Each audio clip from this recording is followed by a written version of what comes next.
right, this is the voice of Heidie Calero with another economic capsule on the Puerto Rico economy.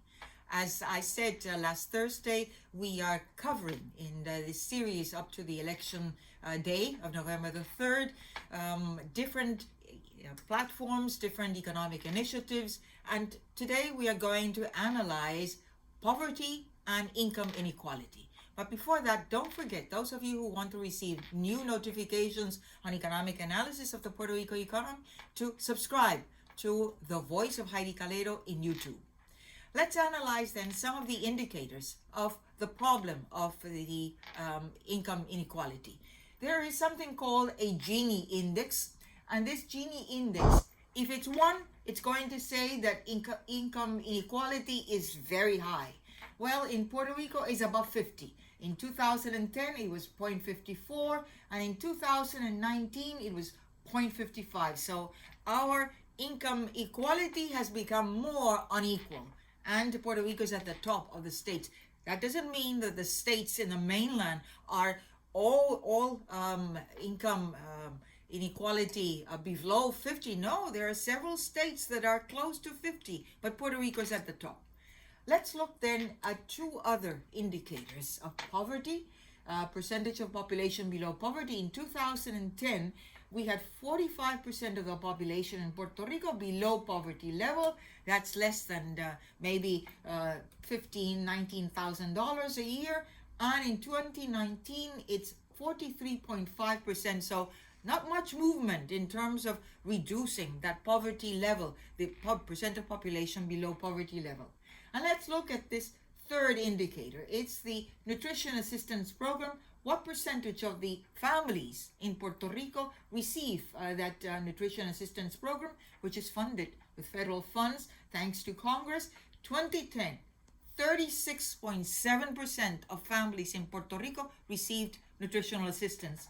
And in 2019, that had increased to 43%. So more income inequality, certainly more than 40% of the population, and that hasn't moved in 10 years, still below poverty level. And in terms of nutritional assistance, we have become even more dependent on these federal funds because the number of families that are below poverty level have increased, and that has continued increasing, as I showed before.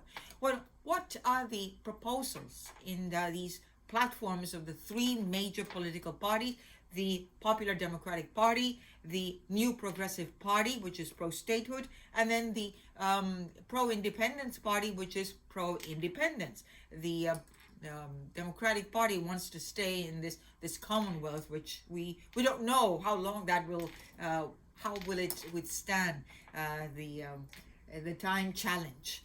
But anyway, the Popular Democratic Party in this wish list of these platforms has said, oh, we are going to establish a Council on Economic and Social Development. Well, what are the responsibilities of this new council that is being proposed by the candidate, the gubernatorial candidate in his platform? Well, that's going to be responsible for the design, the approval, and implementation of an economic and social development plan. Let me restate that again, or repeat it. Design, approve, implement a plan for economic and social development. That means the plan is not there. This council is the one that is going to develop that plan, and that plan is going to be for 2021 to 2030. Well, I would have expected the platform to say, well, in 2021, this is what we are going to see. This is what we are going to do. These are the economic sectors that we are going to push forward. 3 or 4 things that are going to be with metrics, with a calendar. No, it's all planned. It says that it's going to generate 300,000 jobs in 10 years. That's almost 30,000 per year. Not enough to really increase the labor participation rate in Puerto Rico. And it's going to raise the median income to $27,134, not now, in 10 years. 10 years. We've been now in a recession since 2007. This is a deep depression of 13 years. So this is just some of the highlights. We will continue in the next capsules. Let's look at the new Progressive Party. Guess what? Another commission on poverty. What will it do? Well, a lot of motherhood and family values. Well, it's going to try and incentivize, lobby, that's the word, lobby more for biopharma and medical devices manufacturing in Congress, as it's now hire Puerto Rico, fire China. This is the national security for pharmaceuticals. Let's see if being surrounded by water still means for Congress that it's security for the mainland. It's going to develop this aerial hub for cargo and passengers in Puerto Rico. Good idea, but that requires approval from Congress.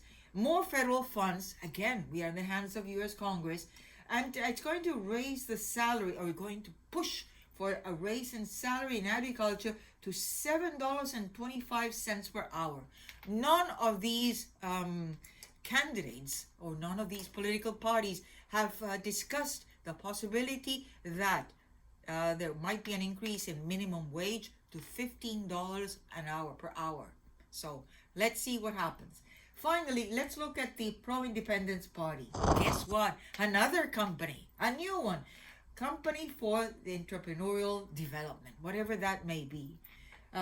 Since it's going to be independent, after a transition period, of course, it will be able to engage in commercial treaties and have a control of its borders. It will adopt a moratorium on new shopping centers. I've told you before, the shopping centers have anchor tenants, 2 or 3 big stores, but in the middle, there are all these small and medium-sized enterprises, stores. So I don't know why they keep blaming the shopping centers for the death of these urban centers and the death of many of these enterprises. Finally, again, there's going to be a national fund for infrastructure financing. We already had that, but it was never funded.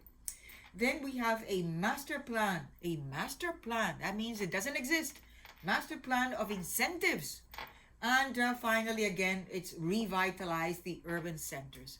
We really lack something called a plan with a tactical tasks, with a calendar that says, let's not try to fix everything. I mean, we are in a deep recession. We haven't even started paying our public debt. We are in bankruptcy. Well, I need something realistic from all these candidates and not just a shopping list of things that could be done without tying them together. They are all interconnected, and I need metrics and people responsible to engage in this.